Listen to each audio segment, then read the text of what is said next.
সাম্রাজ্যের বিখ্যাত musician Olivia Lin, যার বাদ্যযন্ত্র শুনে সারা রাজ্য মুগ্ধ।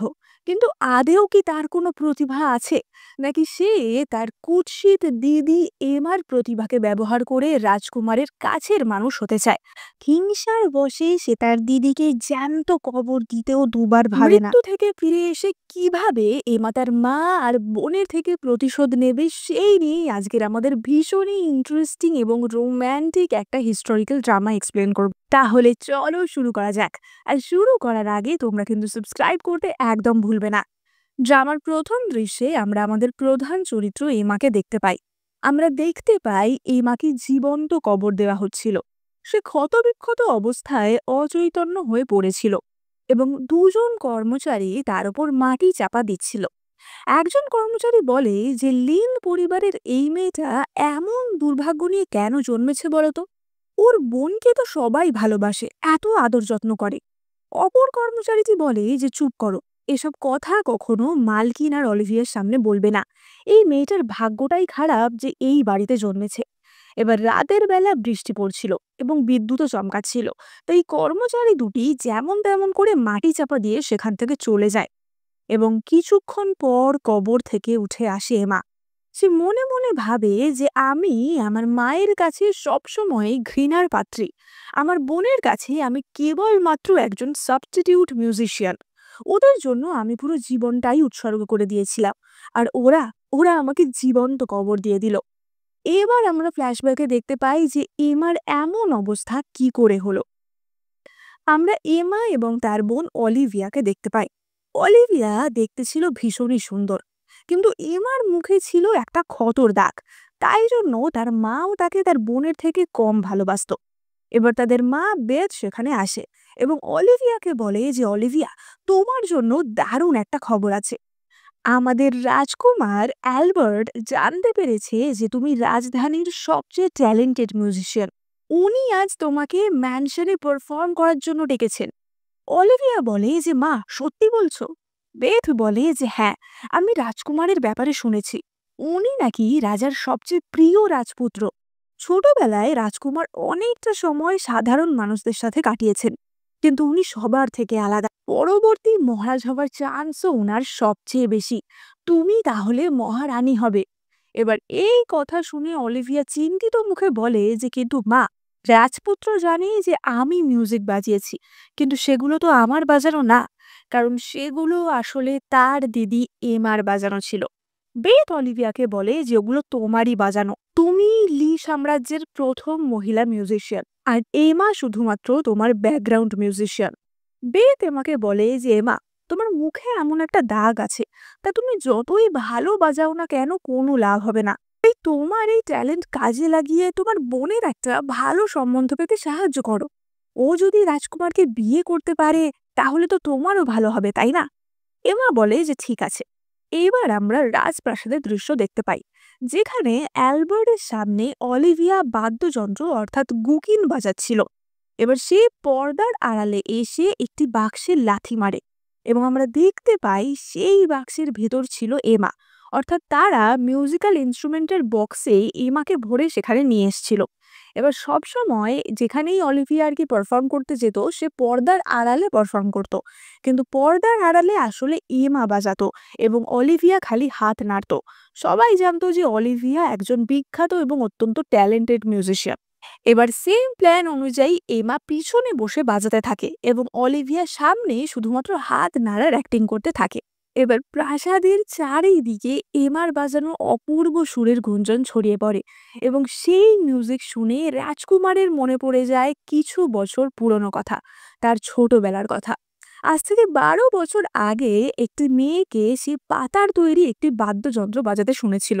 এটা হয়তো তোমরা অনেকেই জানো যে এরকম একটা সরু পাতা দিয়ে অনেক রকম সুর বাজানো যায়। এবং 12 বছর আগে এই সাম্রাজ্যেরই লিচেন নামে একটি গ্রামে এমা পাতা দিয়ে তার নিজের বানানো একটি সুর বাজাচ্ছিল এবং সেই সুর শুনতে পেয়েছিল ছোট্ট রাজকুমার অ্যালবার্ট। অ্যালবার্ট তাকে বলেছিল যে তুমি তো খুব সুন্দর বাজাও। এমা বলেছিল যে হ্যাঁ, আমি এই সাম্রাজ্যের প্রথম মহিলা মিউজিশিয়ান হতে চাই। অ্যালবার্ট তখন তাকে বলেছিল যে কিন্তু আমি তো কালই ফিরে যাব। আমি শুনেছি যে আমার বাবা মা দুজনেই খুব গুরুত্বপূর্ণ ব্যক্তি। আমি যখন বড় হয়ে যাব আমি তোমাকে বিয়ে করার জন্য আবার ফিরে আসব। এমা তাকে বলেছিল যে কিন্তু তুমি বড় হয়ে গেলে আমার কথা কি করে মনে থাকবে? অ্যালবার্ট তখন তাকে বলেছিল যে কেন, তুমি এই সুরটা বাজাবে তাহলেই আমার মনে পড়ে যাবে। এবং অ্যালবার্ট এমাকে তার জেট পেন্ডেন্টটাও দিয়েছিল, যে এটা রাখো, এটা থাকলে ভুল হওয়ার কোনো সম্ভাবনাই থাকবে না। এমা তাকে বলেছিল যে তাহলে পিঙ্কি প্রমিস করো যে আমাকে কখনো ভুলবে না।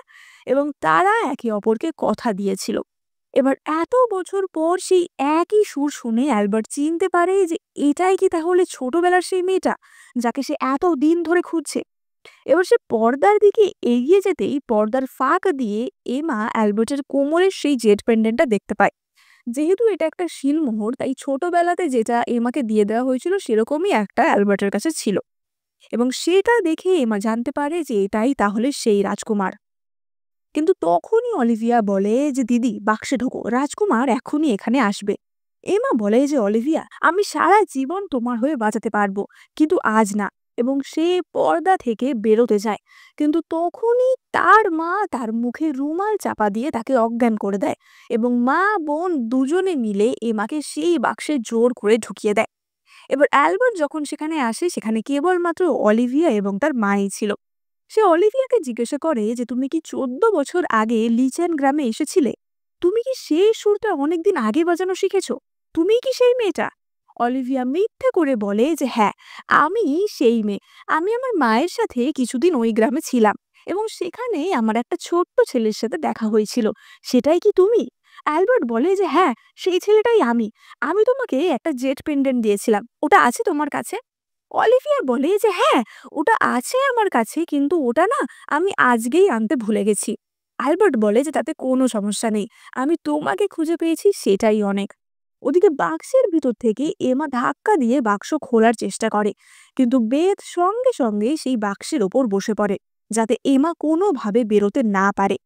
অ্যালবার্ট বলে যে ওটা কিসের আওয়াজ হচ্ছে? অলিভিয়া অ্যালবার্টের মন অন্যদিকে ঘোরানোর জন্য সঙ্গে সঙ্গে মাথা ঘুরে পড়ে যাওয়ার অ্যাক্টিং করে এবং বলে যে আমার মাথাটা মনে হয় ঘুরছে। অ্যালবার্ট সাথে সাথে তাকে কোলে নিয়ে ডক্টরের কাছে চলে যায়। এবার বাড়ি এসে তারা এমাকে বাক্স থেকে বার করে। বেথ বলে যে শয়তানি, তুই তোর বোনের প্ল্যানটা পুরোটাই নষ্ট করে দিচ্ছিলিস, লজ্জা করে না? তোকে আজই মেরে ফেলবো। এমা বলে যে মা, সারা জীবনে আমি মাত্র ওই একজনকেই ভালোবেসেছি, তুমি এমন করো না। তোমার আর বোনের জন্য আমি সব করতে রাজি আছি, কিন্তু এইবার অন্তত এমন করো না। বেথ বলে যে ও, তুমি রাজকুমারের জন্য তোমার বোনের সাথে কম্পিটিশন করবে? এবং তার গালের ক্ষতর জায়গাতে বেথ লাঠি দিয়ে মেরে আরো বড় ক্ষত করে দেয়। বেথ তার কর্মচারীদের বলে যে ওকে বেঁধে রাখো, আর এক ফোঁটা খাবার এক ফোঁটা জলও দেবে না। এবং এমাকে সেখানেই বন্দি করে রাখা হয়। এবার 2-3 দিন পরে সেই ঘরে অলিভিয়া আসে এবং বলে যে দিদি, আজ তো আমি আর রাজকুমার লেকে নৌকা বিহারে গেছিলাম। আমরা তো একসাথে দামি ওয়াইনও খেয়েছি। রাজকুমার তো আমার জন্য গোটা একটা সরাইখানাও কিনে দিয়েছে। ও, তোমার জন্য সরাইখানা থেকে কিছু খাবার আনলে হতো বলো, তুমি তো 3 দিন খাওনি। এমা বলে যে তুমি আমাকে কতদিন এইভাবে আটকে রাখবে? অ্যালবার্ট একদিন না একদিন সত্যিটা জানতেই পারবে। অলিভিয়া বলে যে সত্যি সত্যিটা হলো যে আমি রাজকুমারকে বিয়ে করব, আর আমি এই সাম্রাজ্যের রানী হব। দিদি, তুমি হিংসা করো না, তোমার এই কুৎসিত মুখ নিয়ে তুমি এমনিও কিছু করতে পারতে না। সে এমাকে বলে যে দিদি, রাজকুমার তোমাকে যে জেট পেন্ডেন্টটা দিয়েছিল সেটা কোথায়? এমা বলে যে আমি বলবো না। অলিভিয়া তাকে ঠাস করে এক চড় মারে এবং বলে যে বলবে না? আমিও জানি যে কি করে বলাতে হয়। এবং তখনই তার 2 দাসী এমার গলায় ফাঁস দিয়ে ধরে। অলিভিয়া বলে যে তুমি যদি মরেই যাও তাহলে তো রাজকুমার কখনোই জানতে পারবে না যে আমি সেই মেয়েটা নই। এমা বলে যে আমি তোমার দিদি। অলিভিয়া বলে যে দিদি, তোমার মতো কুৎসিত রাক্ষসী আমার দিদি না। এবার কর্মচারীরা এমাকে মেরে ফেলার জন্য ফাঁসের চাপ আরো বাড়িয়ে দেয়, কিন্তু তখনই সেখানে তাদের মা বেত প্রবেশ করে এবং বলে যেটা কি করছো, ওকে ছাড়ো। এমা তার মায়ের পা ধরে বলে যে মা, আমাকে বাঁচাও, কিন্তু তার মা তাকে ধাক্কা মেরে সরিয়ে দেয়। সে বলে যে অলিভিয়া, ও মরে গেলে তোমার হয়ে গুকিন কে বাজাবে? এমা বলে যে মা, তুমি কি বলছো? অলিভিয়া বলে যে মা, এই রাক্ষসীর আসলে অন্য ইন্টেনশন আছে। ওকে যদি এখানে থাকতে দিই ও রাজকুমারকে কেড়ে নেওয়ার চেষ্টা করবে। আর বাদ্যযন্ত্র বাজানোর জন্য আমি তো অন্য কাউকেও পেয়ে যাব, কিন্তু রাজকুমার হাত থেকে বেরিয়ে গেলে তাকে আর পাবো না। বেথ বলে যে ঠিকই বলেছ, এখন আমাদের ভবিষ্যতের কথা ভাবতে হবে। ঠিক আছে, ওকে মেরে ফেলো। এবং কর্মচারীরা তাই করে। তারা এমাকে গলায় ফাঁস দিয়ে মেরে ফেলতে থাকে। এমা তার মাকে বাঁচাও বাঁচাও বলে চেঁচাতে থাকে, কিন্তু বেথ নৃশংসের মতো দাঁড়িয়ে দাঁড়িয়ে এই দৃশ্য দেখে। এমা মরে গেলে বেথ বলেই যে যাও, ওকে শহরের বাইরে পাহাড়ের কাছে কবর দিয়ে এসো। এবং তারপরই তাকে কবর দেওয়া হয়, যেটা আমরা প্রথম সিনে দেখেছিলাম। কিন্তু এমা তো মারা যায়নি। সে কবর থেকে উঠে জঙ্গলের মধ্যে দিয়ে হাঁটতে থাকে, কিন্তু সে খুবই দুর্বল ছিল। সে নিজের মনে মনে বলতে থাকে যে কেন অলিভিয়া সুন্দরী বলেই কি পৃথিবীর সব সুখ ওই ডিজার্ভ করে, আর আমার মুখটা এমন বলে কি আমার সৌভাগ্যের সবকিছু ওকে দিয়ে দিতে হবে। আজ আমার মুখের যে এই অবস্থা, সেটার জন্য তো ওই দায়। এবং আমরা অতীতের দৃশ্য দেখতে পাই যে কিভাবে এমার মুখটা এমন হলো। আমরা দেখতে পাই যে ছোটবেলায় অলিভিয়া একদিন একটা পাথরের স্তূপে ওঠার চেষ্টা করছিল। তার মা তাকে বারবার নামতে বলছিল, কিন্তু সে নামছিল না। এবার তখনই নামতে গিয়ে সে পড়ে যাচ্ছিল। এমা সেখান দিয়ে যাচ্ছিল এবং এমা তার বোনকে ধরতে যায়। তখনই পাথরের গায়ে ঘষা লেগে তার গাল কেটে যায়, এবং তখন থেকেই তার গালে এই দাগ। তার মা এসে তাড়াতাড়ি তখন অলিভিয়াকে জড়িয়ে ধরেছিল, যে তোমার কিছু হয়নি তো? যেখানে অলিভিয়ার কিছুই হয়নি। পুরো আঘাতটাই এমার ওপর দিয়ে গেছিল। এমা যে এরকম অবস্থায়, তার মা সেদিকে কোনো নজরই দেয়নি। এমা বৃষ্টিতে হাঁটতে হাঁটতে এই সবই ভাবছিল, এবং তখনই সে অজ্ঞান হয়ে সেখানেই পড়ে যায়। এবার তখনই ওখান দিয়ে একজন চিকিৎসক জিয়াং এবং তার শিষ্য লুও যাচ্ছিল। লুও বলে যে এত রাতে মাস্টার, আমরা কি করছি এখানে? রাতে তো ভূতও থাকতে পারে। ডক্টর জিয়াং বলে যে লুও, ভূত বলে কিচ্ছু হয় না, ভয় পেও না, চলো। তখনই কেউ একজন জিয়াংয়ের পা জড়িয়ে ধরে। লুও তো চেঁচিয়ে ওঠে যে মাস্টার, দেখলে বলেছিলাম না ভূত আছে। জিয়াং দেখে যে সেটা ভূত না, সেটা একটা মেয়ে, এবং সে দেখে মেয়েটির নিঃশ্বাস এখনো চলছে। জিয়াং ভালো করে মেয়েটার মুখ দেখে, এবং জিয়াং বুঝতে পারে যে এই মেয়েটাকে পুরোই তার মেয়ে বেলার মতো দেখতে। জিয়াংয়ের মনে পড়ে যায় যে 1 বছর আগে বেলা অসুস্থ হয়ে মারা গেছিল। সে মারা যাওয়ার আগে বলে গেছিল যে বাবা, আমি মারা গেলেও তোমাদের কাছে অন্যভাবে ফিরে আসব। জিয়াং বলে ওঠে যে বেলা, আমার মেয়ে, তুমি ফিরে এসেছো। এবং সে এমাকে বাড়ি নিয়ে যায়।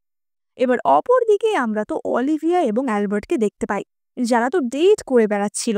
অলিভিয়া অ্যালবার্টকে ভালোবেসে আঙুর খাইয়ে দিচ্ছিল, কিন্তু অ্যালবার্ট মনে মনে ভাবছিল যে সত্যি এটাই কি সেই মেয়েটা? কারণ ছোটবেলায় আমি যাকে চিনতাম সে তো এমন ছিল না। ও সত্যিই বদলে গেছে। লোকজন সবাই বলা বলি করছিল যে সত্যি রাজকুমার অ্যালবার্ট আর অলিভিয়া একে অপরের প্রেমে পাগল। আজ অলিভিয়ার জন্মদিন বলে রাজকুমার ওনাকে নিয়ে ঘুরতে বেরিয়েছেন।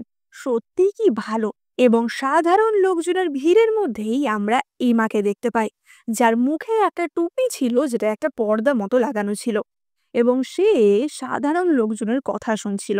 একজন বলে যে আমি শুনেছি ওনাদের নাকি অনেক ছোটবেলায় দেখা হয়েছিল, তখন মিস লিন ওনাকে একটা মিউজিক শুনিয়েছিল। এত বছর পর ওই মিউজিক শুনেই তো রাজকুমার ওনাকে চিনতে পারলো। অপর একজন বলে যে বাহ বাহ, এ তো পুরো গল্পের বইকেও হার মানাবে এমন ঘটনা। একজন বলে যে 3 দিন পরে মিয়াও ইন হলে একটা মিউজিক কম্পিটিশন আছে, ওখানে রাজকুমার আর মিস লিন আসবে, আমরা ওই কম্পিটিশন দেখতে যেতে পারি। মিস লিনের মতো প্রতিভা আমাদের লোকজন বহু কাল দেখেনি। এবার গাড়িতে করে যেতে যেতে অলিভিয়া ভিড়ের মধ্যে এমাকে দেখতে পায়, এবং দেখে তো তার চক্ষু চড়ক গাছ হয়ে যায়। সে বুঝতে পারে না যে এটা সত্যি নাকি তার চোখের ভুল। অ্যালবার্ট জিজ্ঞাসা করে যে কি হলো হঠাৎ? অলিভিয়া বলে যে না না, কিছু না। সে ভাবে যে নিশ্চয়ই আমার মনের ভুল। ওর তো এতদিনে মাটিতে মিশে যাওয়ার কথা, যতই হোক 3 মাস তো হয়েই গেছে। এবার এমা তার বাড়ি অর্থাৎ ডক্টর জিয়াং এর ওখানে ফিরে আসে। এমা বাড়িতে ফিরে আসার সাথে সাথেই লুও তাকে জড়িয়ে ধরে এবং বলে যে দিদি, তুমি তোমার শত্রুকে দেখতে পেলে? এমা বলে যে হ্যাঁ। জিয়াংকে বলে যে বাবা, 3 মাস আগে তুমি আমাকে বাঁচিয়েছিলে, আমার মুখের দাগগুলোও ঠিক করে দিয়েছো, আমার নতুন জন্ম হয়েছে। আমি আর এমা না, এমা তো সেদিনই মারা গেছিল। আমি এখন থেকে তোমার মেয়ে বেলা। লুও, তুমি কিন্তু আমাকে সেই নামেই ডাকবে। এই বলে সে তার টুপি খুলে ফেলে এবং আমরা দেখতে পাই তার মুখের সমস্ত দাগ কমে গেছে এবং তার সৌন্দর্য ফুটে বেরোচ্ছে। যদিও আমি মনে করি সে আগেও সুন্দর ছিল, কারণ সৌন্দর্য মানুষের মুখে না, তার গুণে এবং তার মনে থাকে, তাই না? তোমরা কি মনে করো? কমেন্ট করে জানাতে একদম ভুলবে না। যাই হোক, এমা বলে যে ৩ দিন পর মিয়াও ইয়ান হলে একটা মিউজিক কম্পিটিশন আছে, তুমি আমাকে একটা সাহায্য করতে পারবে? এবং সে জিয়াং এর কানে কানে কিছু কথা বলে। জিয়াং বলে যে হ্যাঁ, এটা তো কোনো ব্যাপারই না, এটা একটা ছোট্ট ব্যাপার। এবার আমরা কম্পিটিশনের দিনের দৃশ্য দেখতে পাই। সেখানে একে একে মিউজিশিয়ানরা বাদ্যযন্ত্র বাজাচ্ছিল। অলিভিয়া ভাবে যে এই লোকগুলো এখানে বাজানো ডিজার্ভই করে না, আমি ছাড়া এখানে তো কেউ ট্যালেন্টেডই না। যদিও তার নিজের তো কোনো ট্যালেন্ট ছিলই না। যাই হোক, এবার দর্শকদের মধ্যে ইমা এবং জিয়াংও ছিল। জিয়াং বলে যে এই অ্যালবার্টটা কি চোখে অন্ধ? ওর আসল ভালোবাসার মানুষ কেউ চিনতেই পারলো না, এমন চোখ রাখার কি মানে? সে একটা ছোট্ট শিশি বার করে বলে যে আমার কাছে বিষ আছে, এটা দিয়ে ওর চোখ কানা করে দিই। এমন চোখ রেখে কোনো লাভ নেই, যেটা কাজই করে না। এমা বলে যে আরে না না, এমন করো না। লুও বলে যে হ্যাঁ তো, এরকম একটা অন্ধ বিয়ে করার কোনো মানেই নেই। দিদি, আমি বড় হলে তোমাকে বিয়ে করব, এরকম কষ্ট তোমাকে আমি দেব না। আসলে তারা দুজন এমাকে খুবই ভালোবাসতো।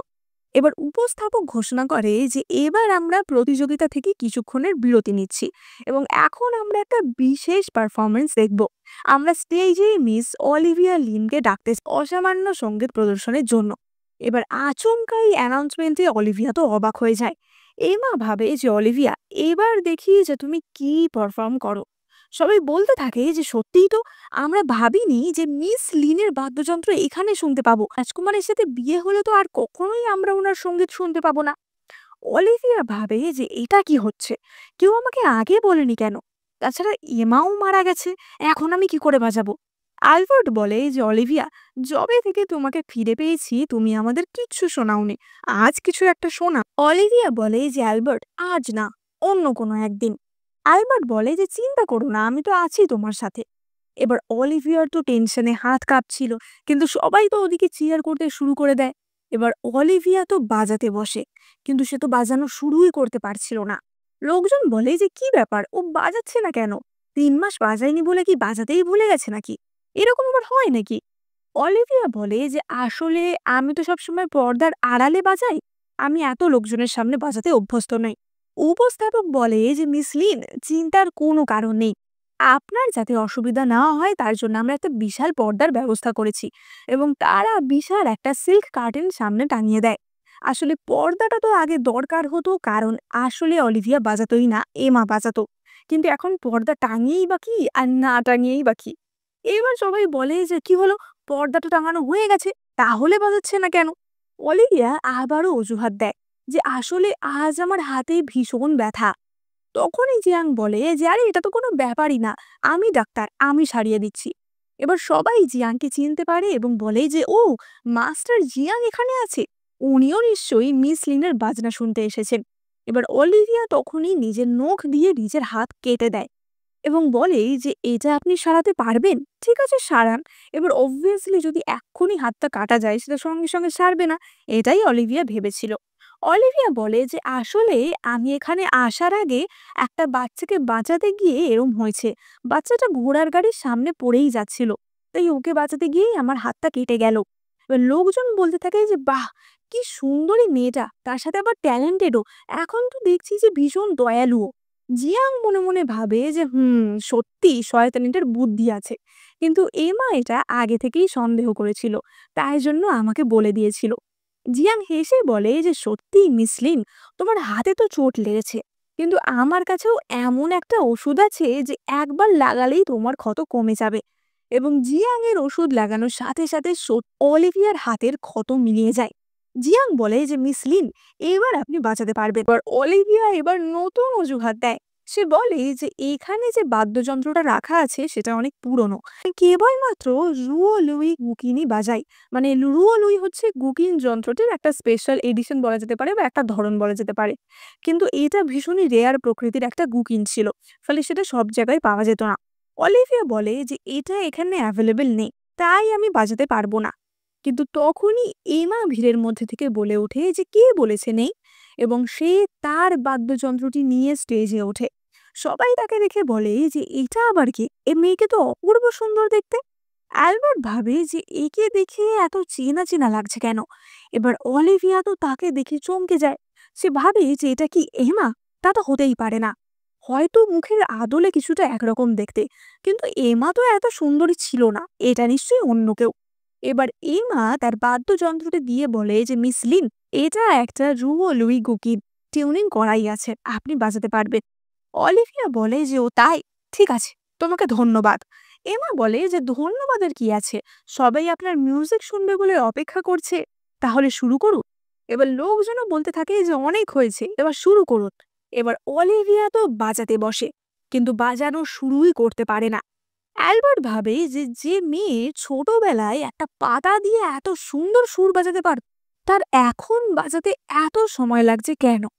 তখনই অলিভিয়া কেসে কেসে বলে যে আমার শরীরটা আজ ভালো নেই, আমি আজ বাজাতে পারবো না। এমা বলে যে যেহেতু মিস লিন আজ বাজতে পারছেন না, আমি কি কিছু শোনাতে পারি। একজন বলে ওঠে যে বাবা, ওকে মিস লিনের জায়গা নেবে ভাবছে নাকি? কারা এরা, কোথা থেকে যে আসে? অলিভিয়া বলে যে এই মেয়েটা যখন নিজে থেকেই বলছে ও বাঁচাতে চায়, আমি ওকে একটা সুযোগ দিতে চাই। আমার মতো না পারলেও দেখা যাক ও কেমন পারে। এমা বলে যে ধন্যবাদ, আজ আমি আপনারই বানানো একটা টিউন বাজাবো। নিঃসন্দেহেই আমি মিস লিনের জায়গা নিতে পারবো না, কিন্তু আজ যদি আমি ওনার থেকে একটু হলেও বেশি ভালো বাঁচাতে পারি, তাহলে আশা করি আমি কিছু একটা পাবো। লোকজন বলে যে কি, মিস লিনকে হারাবে? এমা বলে যে মিস লিন, আপনি কি আমার কথাটা রাখবেন তাহলে? অলিভিয়া বলে যে কেন, তুমি উপহার হিসেবে কি চাও? এমা বলে যে বেশি কিছু না, আপনার কোমরে যে জেড পেন্ডেন্টটা আছে ওটা আমি চাই। কি ভয় পাচ্ছেন নাকি? অলিভিয়া বলে যে আমি ভয় পাবো কেন, আমি এখানকার সেরা মিউজিশিয়ান। এমা বলে যে একাধিক লোক তাহলে সাক্ষী থাকলো আপনার কথায়, আশা করি আপনি পরে কথা বদলাবেন না। এবার এমা বাজাতে বসে, কিন্তু লোকজন চেঁচাতে শুরু করে যে কে তুমি, হ্যাঁ, তোমার মিউজিক কে শুনতে চায়, নামো নামো। অলিভিয়া মনে মনে ভাবে যে কোথা থেকে যে গাইয়াটা এসেছে কে জানে, দেখতে ভালো বলে কি ভাবছে আমাকে হারাবে। এবার দর্শকদের থেকে একজন তো এমাকে জুতোও ছুড়ে মারে যে নামো এক্ষুনি। তখনই এমা বাজানো শুরু করে এবং সবার লাফালাফি চেঁচামেচি বন্ধ হয়ে যায়। তার সুরের মূর্ছনায় সেখানে প্রজাপতি চলে আসে। সকলে মুগ্ধ হয়ে সেই মিউজিক শুনতে থাকে। অ্যালবার্টও এই সুর শুনে চমকে যায়। সবাই বলে যে সত্যিই তো, এটা তো পুরোই মিস লিনের মিউজিকের মতনই। আমরা যদি না জানতাম যে কে বাজাচ্ছে, তাহলে তো ভাবতাম যে মিস লিনই বাজাচ্ছে। কিন্তু এই মেয়েটাকে, এ কোথা থেকে এসেছে? একে এতদিন কেউ চিনতো না কেন? জিয়াং বলে যে এটা আমার মেয়ে। এবার এমার তার ছোটবেলার কথা মনে পড়ে এবং আমরা অতীতের দৃশ্য দেখতে পাই। তার মনে পড়ে সে যখন গুকিং প্র্যাকটিস করছিল, সেখানেই তার মা তার বোনকে হাতের লেখা শেখাচ্ছিল। অলিভিয়া হিংসা করে তার গায়ে কালি ছিটিয়ে দেয় এবং বলে যে মা, ও ইচ্ছে করে আমাকে জ্বালাতন করছে, ও এখানে বাজালে আমি পড়াশোনা কি করে করব। এবং তার মা তখন এমাকে গিয়ে লাঠি দিয়ে মারতে শুরু করে। সেই দিন থেকে বড় হওয়া অবধি তাকে তার মায়ের হাতে সেই অপমান লাঞ্ছনায় সহ্য করতে হয়েছে, এবং এই কষ্টগুলোই এমার সুরে ফুটে ওঠে। বলে যে ও যতই ভালো বাজাক না কেন, মিস লিনের থেকে ভালো বাজাতে পারবে না। অপর একজন বলে যে দাঁড়াও, দ্বিতীয় গানটা কিন্তু আলাদা, কারণ এমা সেটা নিজের মতো করে বদলে বাজাচ্ছিল। কারণ এমা শুধুমাত্র মিউজিক ইনস্ট্রুমেন্টটা বাজাতোই না, সেই সুরগুলো নিজেই কম্পোজ করত। এবার অ্যালবার্টের তো মন ভরে যায় এমন সুর শুনে। বাজানো শেষ হলে সবাই হাততালি দিয়ে ওঠে। অ্যালবার্ট বলে যে তুমি কে? এমা বলে যে আমি বেলা জিয়াং। এবার লুও তখনই এসে বলে যে আমার দিদির দিকে কিন্তু একদম তাকাবে না, তাহলে কিন্তু ভালো হবে না। অ্যালবার্ট মনে মনে ভাবে যে আচ্ছা, তুমি তাহলে ডক্টর জিয়াং এর মেয়ে, কিন্তু আমি ভেবেছিলাম। অলিভিয়া মনে মনে ভাবে যে শয়তানি, এবং সব অ্যাটেনশন এমার দিকে চলে যাচ্ছে দেখে সে আর সহ্য করতে পারে না। সে আবারও মাথা ঘুরে পড়ে যাওয়ার অভিনয় করে। অ্যালবার্ট তাকে কোলে করে বাইরে নিয়ে আসে এবং ডক্টরকে খবর দিতে বলে। এবার উপস্থাপক ইমাকে জিজ্ঞাসা করে যে মিস জিয়া, আপনি এক্ষুনি যে সুরগুলো বাজাল, সেগুলো কাকে ভেবে বাজালেন? এত দুঃখের সুর সত্যি আমি আগে কখনো শুনিনি। এমা বলে যে আমি আসলে কাউকে খুব বেশি মনে করছি, কিন্তু শত চেষ্টা করেও তাকে খুঁজে পাচ্ছি না। উপস্থাপক বলে যে সত্যি অনবদ্য, কি সুন্দর কম্পোজ করা, এগুলো কি আপনারই কম্পোজ করা? এমা বলে যে হ্যাঁ, আমার জীবনের অভিজ্ঞতাগুলোকেই আমি আমার সুরের মাধ্যমে ফুটিয়ে তোলার চেষ্টা করি। তখনই রাজ চিকিৎসক সেখানে আসে অলিভিয়াকে চেক করার জন্য। অলিভিয়া বলে যে অ্যালবার্ট, আমি ঠিক আছি, এত চিন্তা করতে হবে না। চিকিৎসক বলে যে মিস লিন তো এখন ঠিকই আছেন, তো কোনো কারণে দুর্বল হয়ে পড়েছিলেন। অন্যদিকে উপস্থাপক এবং প্রতিযোগিতার জাজরা তো এমার প্রশংসা করতে থাকে। দর্শকরাও বলতে থাকে যে সত্যি মিস জিয়াং অসামান্য, এত সুন্দরীও। মিস লিন তো সবসময় পর্দার আড়ালেই বাজাতো, তাই জন্য আমাদের সাথে একটু হলেও ডিস্টেন্স থেকেই যেত। এবার বিচারকরা সিদ্ধান্ত নেয় যে বেলা জিয়াং অর্থাৎ এমআই এই প্রতিযোগিতার বিজয়ী। সবাই হাততালি দিতে থাকে, কিন্তু অলিভিয়া তো হিংসায় জ্বলতে থাকে। সবাই বলে যে শুধুমাত্র বেস্ট মিউজিশিয়ান না, সবচেয়ে সুন্দরী অ্যাওয়ার্ডও তো ওকেই দেওয়া উচিত।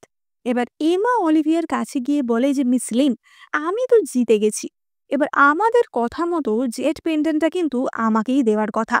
এবার অলিভিয়া সেটা দিতে বাধ্য হয়। তখনই অ্যালবার্ট বলে যে মিস জিয়াং, এটা দেওয়া যাবে না, এটা আসলে রাজকুমার অর্থাৎ আমার সম্পত্তি, এটা একটা রাজকীয় জিনিস, তাই এটা দেওয়া যাবে না। ইমা বলে যে ও এটা আপনার, তাহলে এত দামি জিনিস যাকে তাকে দিয়ে দেবেন না। এবার অ্যালবার্ট সেটা আর অলিভিয়াকে ফেরত না দিয়ে নিজের কাছেই রাখে। অলিভিয়া বলে যে রাজকুমার, এটা আর আমাকে দেবে না। অ্যালবার্ট বলে যে না, তুমি যদি এটা নিয়ে বাজি লাগাতে পারো তার মানে এটা তোমার কাছে খুব একটা দামি জিনিস না, আমার কাছেই থাক। এবার প্রথম পুরস্কার হিসেবে রাজকুমার এমাকে একটা নতুন বাদ্যযন্ত্র পুরস্কার হিসেবে দেয়। জিয়াং আর লুও তো খুব হাততালি দিতে থাকে। উপস্থাপক বলে যে আশা করি মিস জিয়াং এখানে প্রায়ই আসবেন আমাদের শেখানোর জন্য। আর হ্যাঁ হ্যাঁ, মিস লিনও তো আশা করি আসবেনই। লোকজন বলে ওঠে যে আরে উনি তো আমাদের সামনেই বাজালেন না, উনি আবার লোকজনকে কি শেখাবেন। এবার অলিভিয়া সেখান থেকে রেগে মেগে বেরিয়ে যায়। এমা মনে মনে ভাবে যে অলিভিয়া, সবার সামনে অপমানিত হতে ছোট হতে কেমন লাগে এবার তুমি বুঝতে পারবে। পরের সময়টা তোমার জন্য আরো কঠিন হতে চলেছে। এমা আর জিয়াং তো ফিরে যাচ্ছিল। এমা বলে যে তোমরা বাড়ি চলে যাও, আমার এখানে কিছু কাজ আছে। জিয়াং বলে যে না না, এখনই রাত হয়ে যাবে, বাড়ি চলো। লুও বলে যে হ্যাঁ, যদি অলিভিয়া তোমাকে জ্বালাতন করতে আসে তাহলে কি হবে? এমা বলে যে আমি তো এই ভয় পাই না যে ও আসবে, আমি এই ভয়টা পাই যে ও আসবে না। আসলে এমা জানতো যে জিয়াং আর লুও চলে গেলে তার সাথে কিছু না কিছু একটা করা হবে। জিয়াং বলে যে ঠিক আছে, আমি বাড়ি গিয়ে অপেক্ষা করছি। এবার তারা যেতেই পিছন থেকে দুজন লোক আসে এবং এমাকে অপহরণ করে নেয়। এবার এমার মুখে এক বালতি জল ছিটিয়ে তার জ্ঞান ফেরানো হয় এবং আমরা দেখতে পারি তাকে একটা গাছের সাথে দড়ি দিয়ে ঝুলিয়ে রাখা হয়েছিল হাত বেঁধে, এবং এই কাজটা করেছিল অবভিয়াসলি অলিভিয়া। এমা বলে যে মিস লিন, আমাকে ছেড়ে দিন, এটা কি হচ্ছে? অলিভিয়া বলে যে কেন, তুমি তো সকালেই এত অহংকার দেখাচ্ছিলে, সবার সামনে আমাকে এত ছোট করলে, এত সাহস তোমার। সে একটা ছুরি হাতে নিয়ে বলে যে তোমার হাত আমি কেটে দেবো, তোমার মুখও আমি নষ্ট করে দেবো, দেখি তোমার অহংকার কোথায় থাকে। আমার রাজকুমারকে তুমি পটাতে চাইছো, সেটা তোমার স্বপ্নই থেকে যাবে। এমা বলে যে মিস লিন, তুমি আমার হাত কেটে দিতেই পারো, চেহারাও নষ্ট করে দিতে পারো, কিন্তু আমি তোমাকে বলবো যে 3 দিনের জন্য আমাকে বাঁচিয়ে রাখো, আমি তোমার কাজেই আসবো। অলিভিয়া বলে যে তুমি একটা ভিখারির মেয়ে, এ আমার কোন কাজে আসবে? হ্যাঁ, কর্মচারীরা বলে যে মিস লিন, ওকে মেরে ফেলবো, ও আসলে আজে বাজে কথা বলে সময় নষ্ট করছে। এবার অলিভিয়া ছুরি দিয়ে এমাকে মারতে যায়। এমা বলে যে দাঁড়াও, আমি তোমার গুকিন সাবস্টিটিউট হতে পারি, আমি বুঝতে পেরেছি যে তুমি গুকিন বাঁচাতে পারো না। অলিভিয়া বলে যে তুমি কি করে জানলে? এমা বলে যে আমি প্রথম দিনই দেখতে পেয়েছি যে তোমার আঙুলে কোনো তারের দাগ নেই, তাছাড়া তোমার নখও এত বড় বড়, এইভাবে তো গুকিন বাজানো যায় না।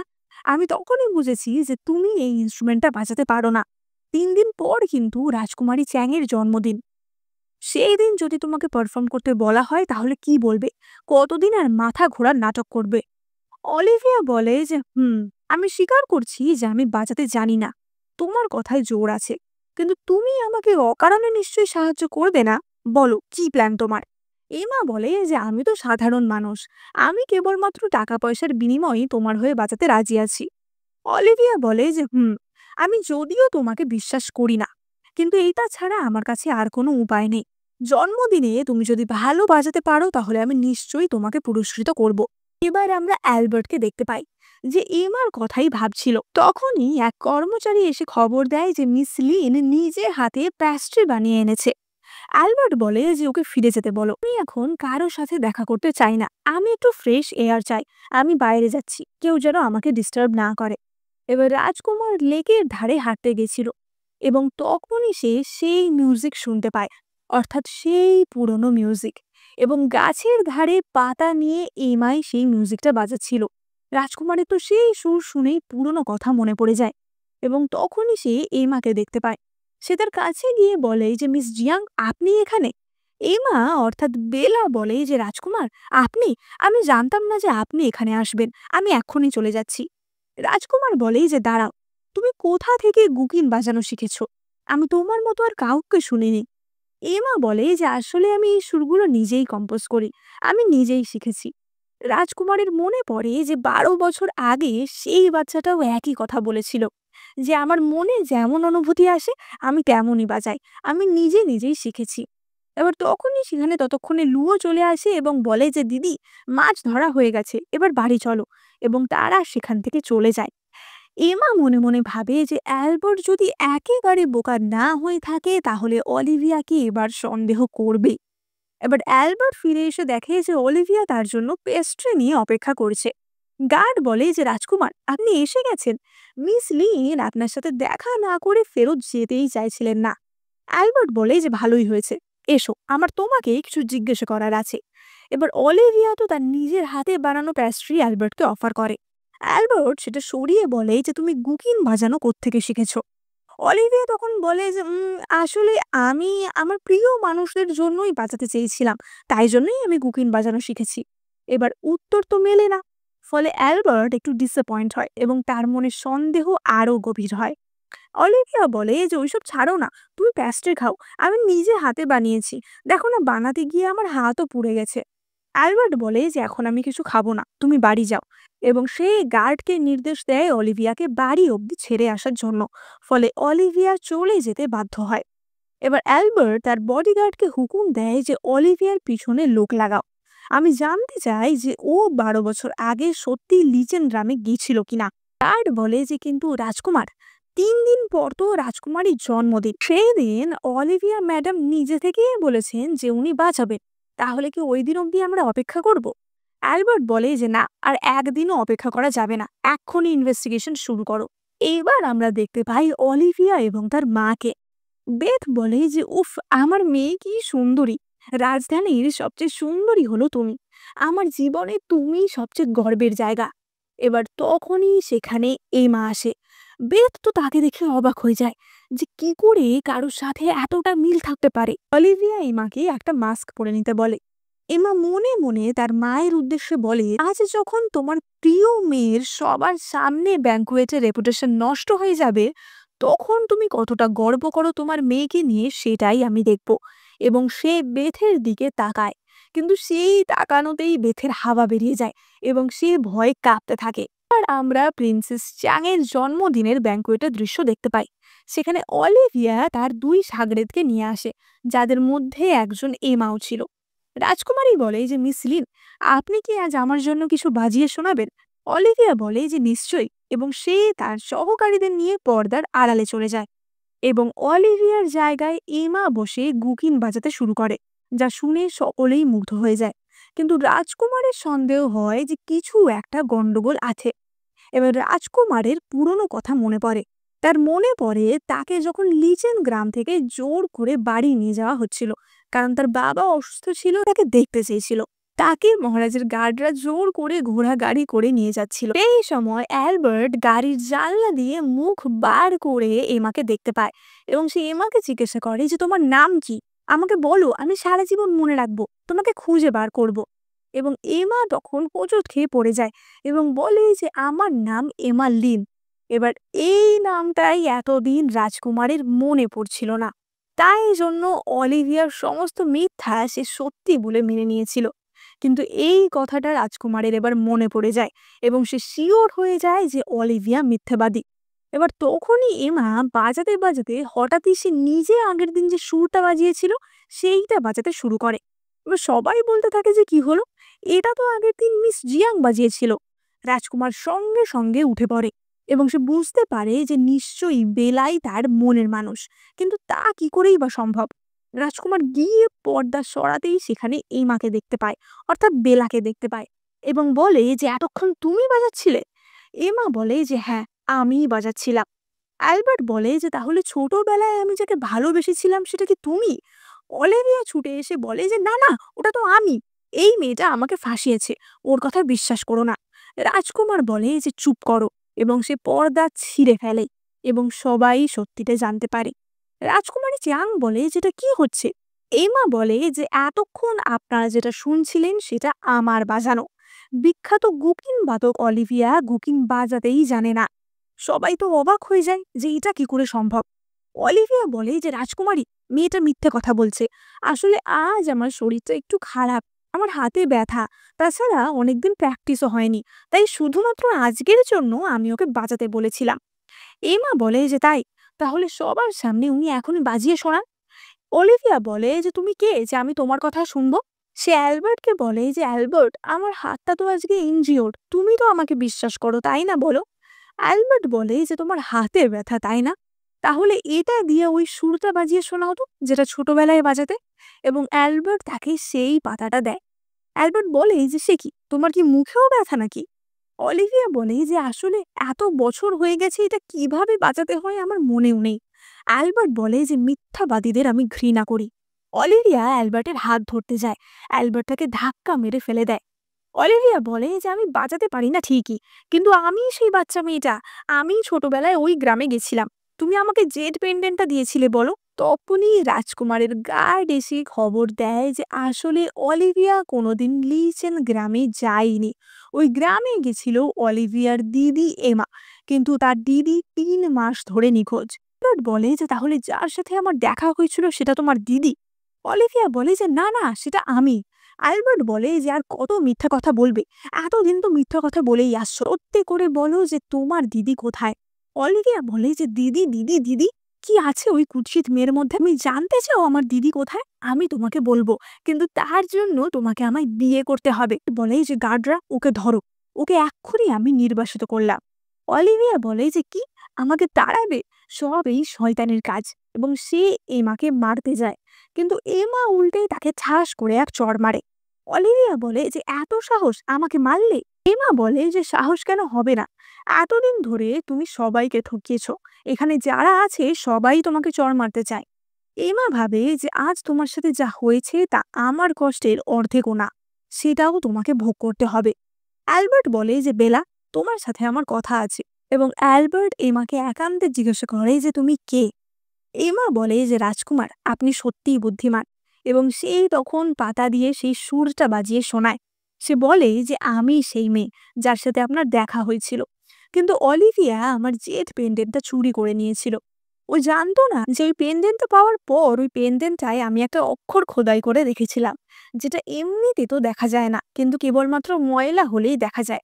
এবার অ্যালবার্ট পেন্ডেন্টটায় মাটি লাগিয়ে দেখে যে সত্যিই তো তাই। সে বলে যে কিন্তু তুমি তো বেলা জিয়াং, তাহলে? এমা বলে যে না, আমি এমা লেন।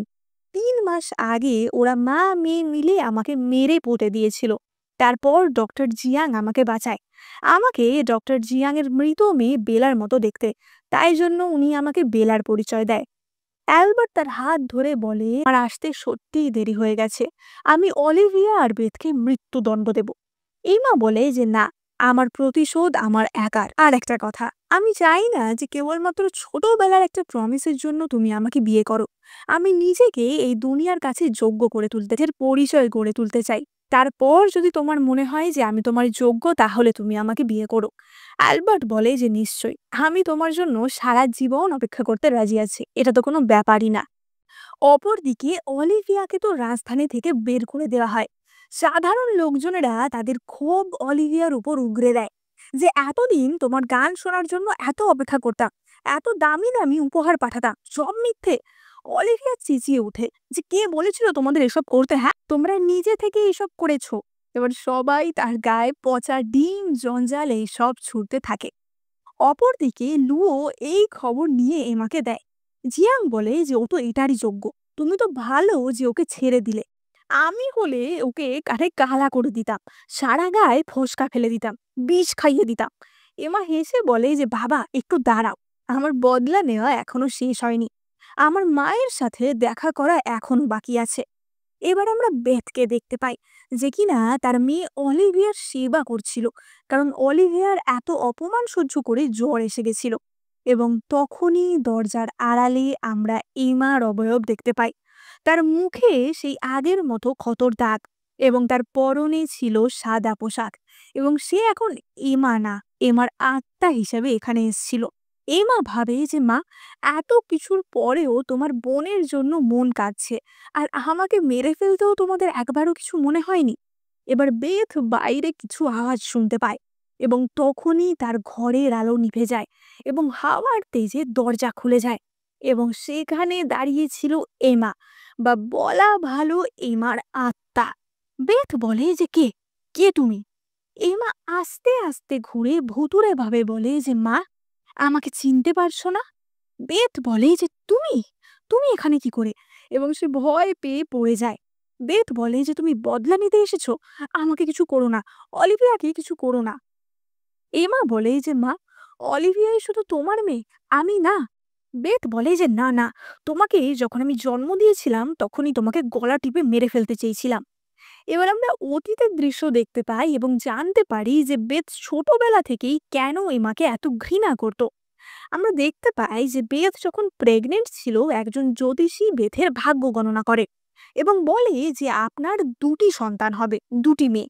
একজন অসামান্য ভাগ্য নিয়ে জন্মাবে, কিন্তু অপরজন দুর্ভাগ্য নিয়ে জন্মাবে এবং পরিবারের জন্য বিপদ ডেকে আনবে।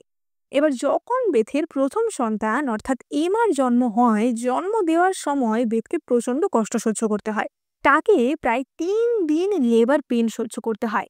বেথ বলে যে যাকে জন্ম দিতে গিয়ে আমার এত যন্ত্রণা, সে কখনোই সৌভাগ্যবান হতে পারে না। এবার এমার জন্ম হওয়ার সাথে সাথেই খবর আসে যে পূবের মহলে বাজ পড়ে আগুন লেগে গেছে। বেথ বলে যে অনামুখী পোড়ামুখীর জন্মের সাথে সাথেই এমন হচ্ছে, ও নিশ্চয়ই দুর্ভাগা, এবং তাই জন্যই বেথ তাকে সহ্য করতে পারতো না। এবার আমরা বর্তমান সময়ে ফিরে আসি। এমা বলে যে তুমি জ্যোতিষীর কথা শুনে সারা জীবন আমার সাথে এত খারাপ ব্যবহার করলে, আমাকে মেরে পুঁতে দেওয়ার ব্যবস্থা করলে, আমাকে ওখানে পৌঁছতে দিলে। বেথ বলে যে ঠিক করেছি, তোমাকে অনেক আগেই মেরে ফেলা উচিত ছিল। তোমার জন্যই আমার মেয়ে অলিভিয়ার আজ এমন অবস্থা। ওর কি করে এমন হলো বলো? সব তোমার জন্যই হলো। এমা বলে যে তুমি এখনো আমার দোষ দেবে? বেথ বলে যে হ্যাঁ, আমি যদি জানতাম এই মিউজিক নিয়ে এমন হবে, আমি তখনই তোমার পা ভেঙে দিতাম, বিষ দিয়ে তোমায় বোবা করে দিতাম, যাতে তুমি মিউজিক বাজানো ছাড়া আর কিচ্ছু করতে না পারো, পালাতে না পারো। এমা বেথের দিকে এগিয়ে যায়। বেথ বলে যে আমার মেয়েকে কিছু করবে না, যা করার আমাকে করো। এমা বেথের গলা টিপে ধরে এবং বলে যে মা, অলিভিয়ার রেপুটেশন শেষ, ও আর কখনোই রাজ পরিবারে বিয়ে করতে পারবে না। তোমার মনে হয় যে সবকিছুর জন্য আমি দায়ী, আমি অপয়া, আর অলিভিয়া সৌভাগ্যবতী? কি মনে হয় না যে যাকে তুমি মেরে ফেলেছ সেই রাজকুমারকে বিয়ে করার যোগ্য? বেথ বলে যে না না, তা হতে পারে না, তুমি কুৎসিত, তুমি কি করে রানী হবে? আমার অলিভিয়া রানী হবে। এমা বলে যে তুমি আমার জন্ম দিয়েছো, তাই আমি তোমাকে মারবো না, কিন্তু তুমি দেখবে আমি কি করে তোমার আর তোমার প্রিয় মেয়েকে নরকে পাঠাই। বেথ চেঁচিয়ে উঠে একটা জলের পাত্র ধাক্কা মেরে ফেলে দেয়। এবার এমা সেখান থেকে চলে যায়।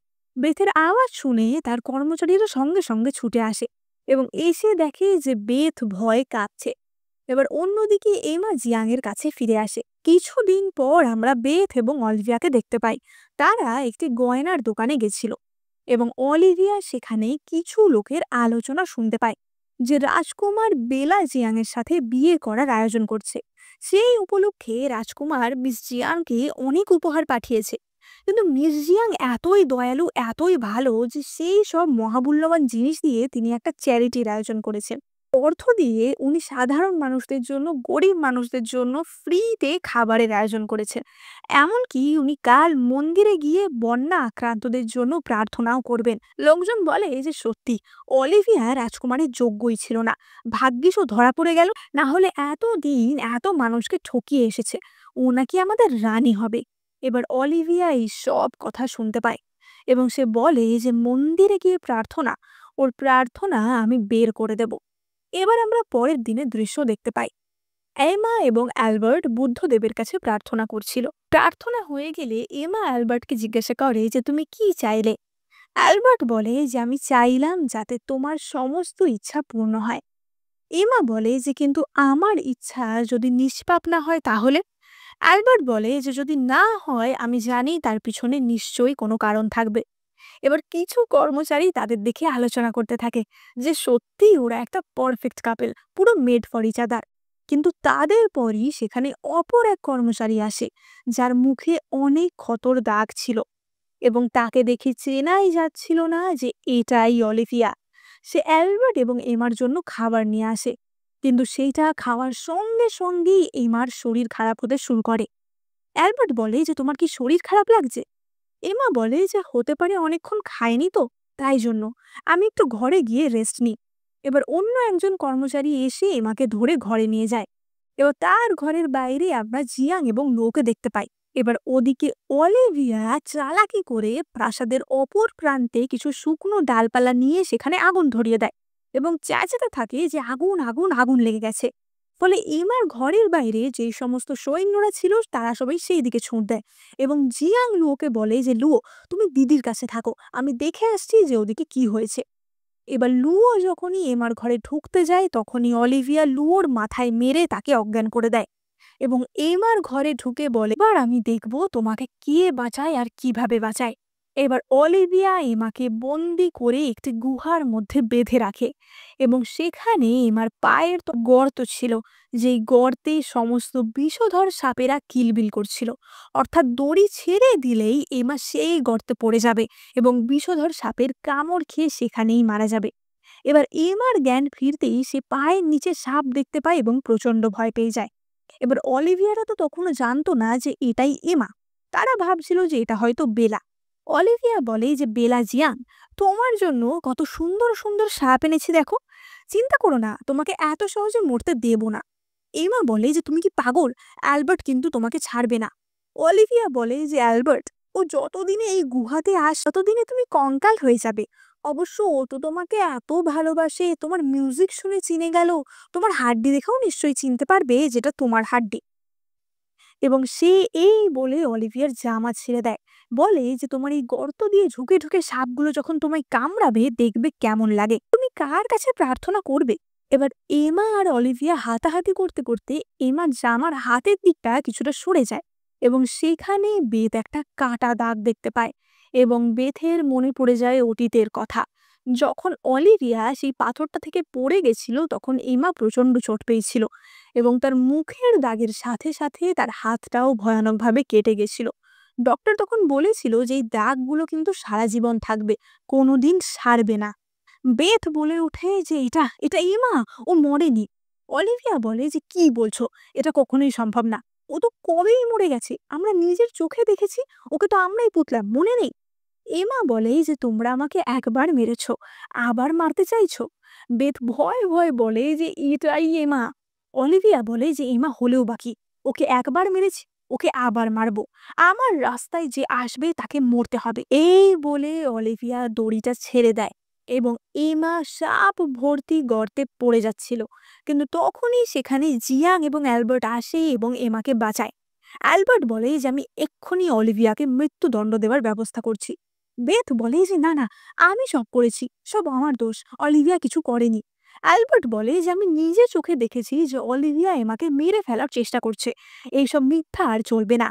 বেথ কেঁদে কেঁদে বলে ওঠে যে না রাজকুমার, আমি সব করেছি, আমি ওকে বেঁধেছি, আমি সাপ এনেছি, আমার মেয়ে কিচ্ছু করেনি। অ্যালবার্ট বলে যে তুমি জানো যে এটার শাস্তি মৃত্যুদণ্ড হতে পারে, তাহলে তুমি সেই শাস্তিটা নিচ্ছ তো তোমার মেয়ের হয়ে? বেথ বলে যে হ্যাঁ হ্যাঁ, আমি ওর শাস্তি নিতে রাজি আছি। অ্যালবার্ট বলে যে ঠিক আছে, তাহলে এক্ষুনি সাপের গর্তে ছাপ দাও।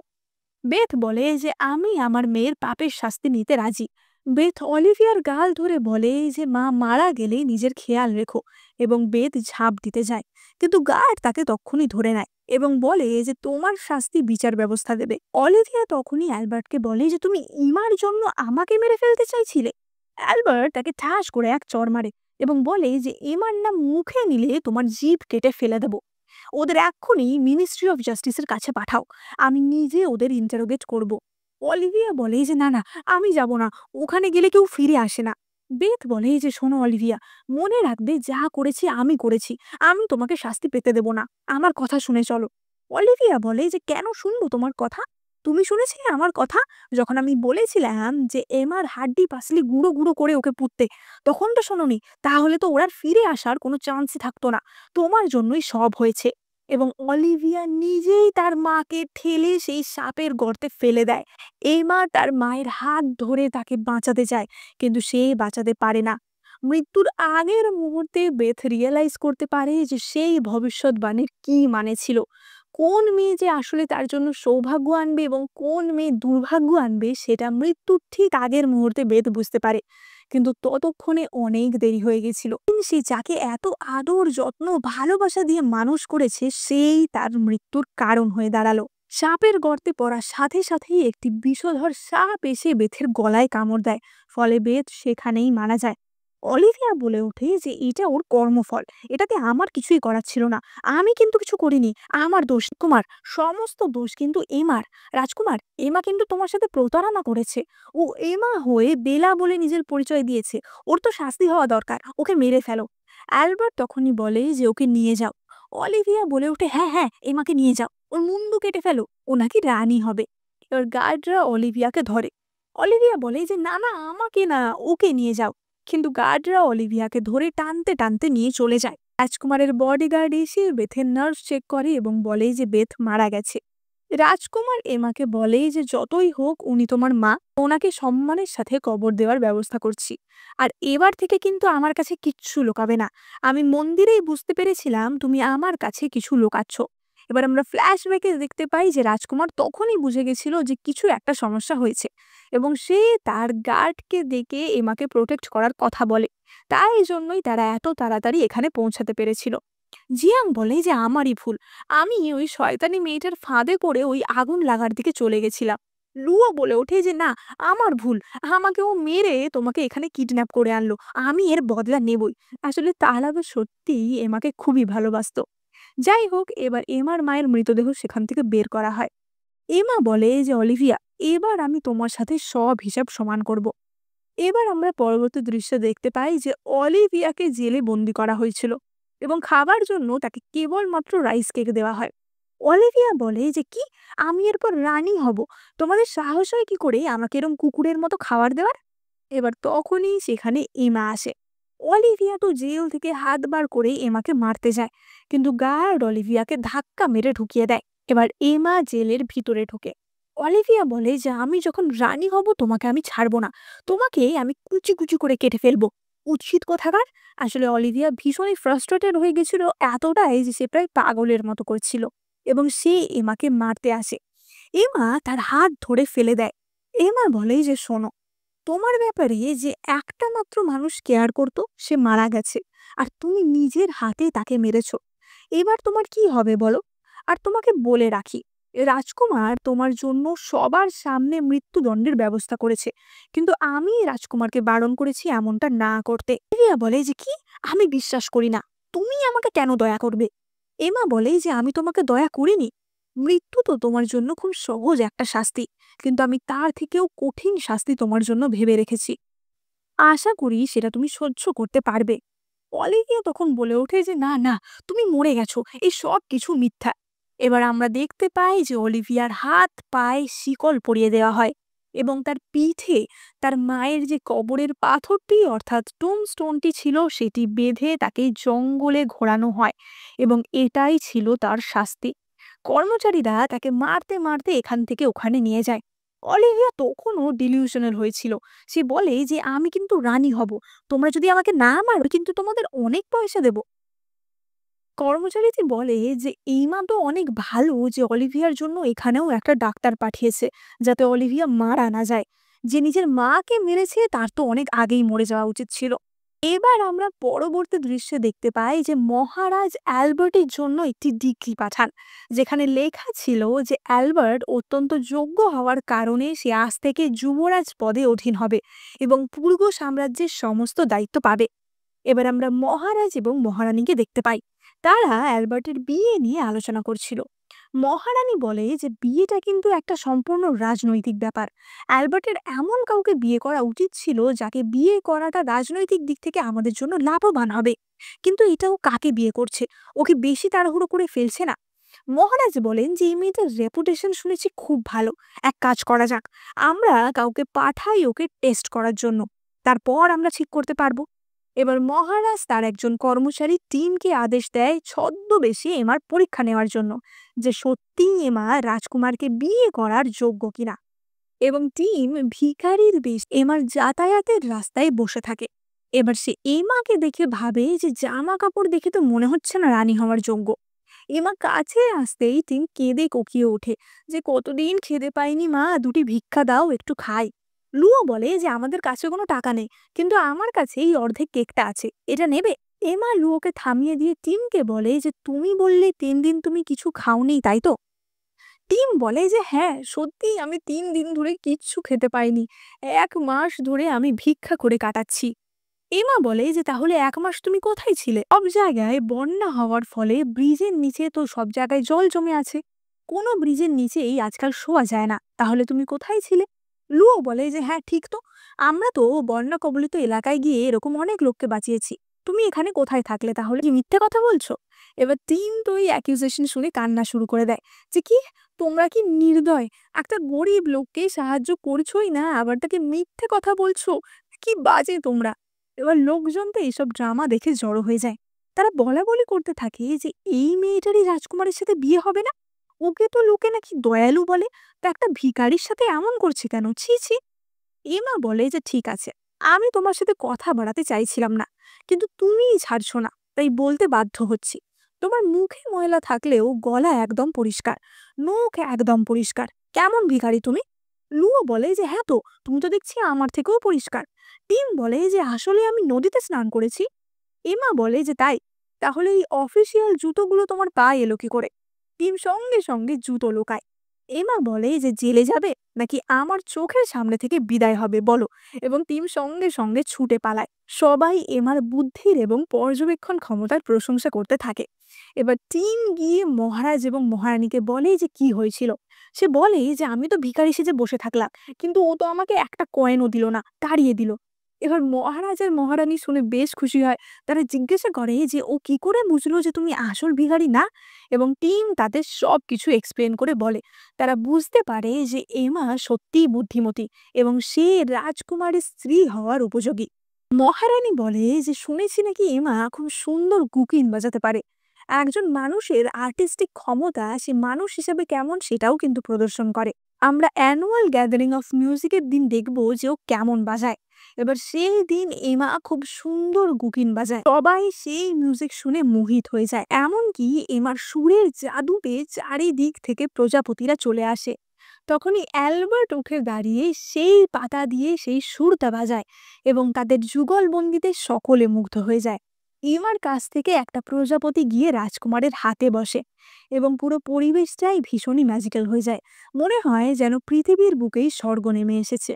এবং মহারাজ এবং মহারানী দুজনেই বুঝতে পারে যে সত্যি অ্যালবার্ট আর Emma made for each other, এবং মহারাজ রাজকীয় ডিক্রির মাধ্যমে ঘোষণা করেন যে এমাই এই দেশের প্রথম গুকিন মাস্টার। এবং এই ডিক্রি দিতে গিয়ে টিমও এমার কাছে ক্ষমা চেয়ে নেয়, কারণ সে ভিখারি হিসেবে যেই দুষ্টুমিটা করেছিল সেটার জন্য। এমা বলে যে কোনো ব্যাপার না। রাজকুমার এমাকে বলে যে তোমার আমাদের প্রথম প্রমিসটা মনে আছে তো? অর্থাৎ তারা সারা জীবন একে অপরের সাথে থাকবে, বিয়ে করবে, সেই প্রমিস। ওদিকে জঙ্গলের দৃশ্য আমরা দেখতে পাই যেখানে রিয়া এখনো পিঠে টোমস্টোন বেঁধে শাস্তি ভোগ করছিল, এবং সে সেখানের কর্মচারীদের মুখ থেকে শুনতে পায় যে এমা এবং অ্যালবার্টের বিয়ে হবে। অপরদিকে আমরা এমা এবং অ্যালবার্টের বিয়ের দৃশ্য দেখতে পাই, এবং তাদের ছোটবেলায় করা সেই প্রমিসটা এত বাধা বিপত্তি পার করে পূর্ণ করে তারা। এবং এখানেই আমাদের গল্পটা হ্যাপি এন্ডিং এর মাধ্যমে শেষ হয়। তো তোমাদের গল্পটা কেমন লাগলো সেটা কিন্তু কমেন্ট করে জানাতে একদম ভুলবে না। আর হ্যাঁ, তোমাদের কি মনে হয় যে মানুষের সৌন্দর্য সত্যিই তার রূপে থাকে? নাকি মানুষের সৌন্দর্য তার মনে থাকে, তার গুণে এবং ব্যবহারে থাকে? তোমাদের কি মতামত কমেন্ট করে জানাতে একদম ভুলো না। এই ড্রামাটা ভালো লাগলে এক্ষুনি লাইক, শেয়ার, সাবস্ক্রাইব আর কমেন্ট করে আমাকে জানাও। এই চ্যানেলে আমি তোমাদের জন্য অনেক চাইনিজ দারুণ ড্রামা এক্সপ্লেন করে থাকি। তাই তোমরা লাইক, কমেন্ট, শেয়ার, সাবস্ক্রাইব করে আমার পাশে থেকো। সাবস্ক্রাইব করে নোটিফিকেশন বেলটা না টিপলে তোমরা কিন্তু নতুন ড্রামা একদম দেখতে পাবে না। তাই এক্ষুনি সাবস্ক্রাইব করে দাও। সাবস্ক্রাইব করলে আমার খুব ভালো লাগবে। দেখা হচ্ছে পরের ভিডিওতে।